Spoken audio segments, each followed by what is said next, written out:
السلام علیکم. یو 50 کاله مخکې په دنیا کې دوه دنیاوي طاقتونه د ټول نه غټ طاقت خو زمونږ ایمان دی چې الله دی، خو دنیاوي طاقتونه دوه، یو امریکا وا او یو روسو.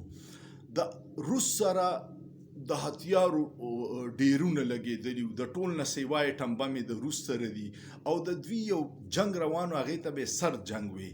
سر جنګ دا و چې اکټیو بنو، یو بل باندې به میزایل نه فایر کول، په یو بل باندې به انټیلیجنس خفیه کاروایانې د یو بل مفاداتو له رسولي. امریکا په دغه کې ډیره تکړه وه. روس سره دا بدقسمتي وشوه چې څه موده پس روس مات شو.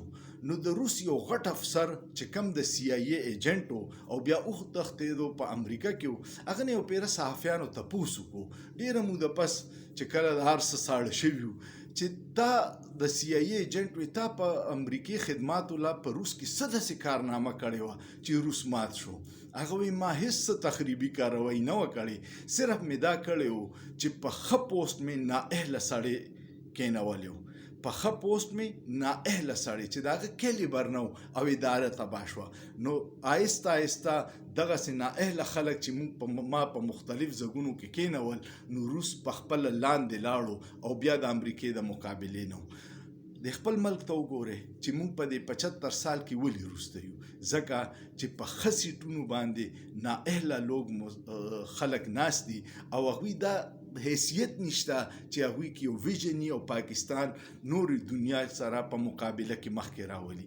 صرف د خپل مفاداتو سوچ کوي، صرف د خپل ذات نه مخکې نه ځي، د هغه صرف د خپل کرپشن سره کار دی. او په دې وجه هندوستان ته وګوره، بنګلادیش ته وګوره، افغانستان زموږ نه مخکې شو او پاکستان تباه دی.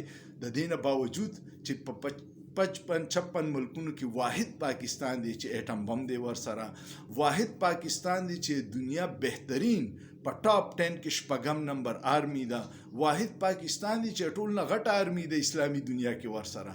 خو بیا مونږ تباه یو او د دې تباهۍ وجه مین دا ده چې په اهل سیټونو باندې مونږ نااهله کېنولي دي. کمنټ پیو کې، امید لرم ستاسو به دا ویډیو خوښه شوي، دوستانو سره شیر کې او سوچ پیو کې، په سوچ کې څه ګناه نشته.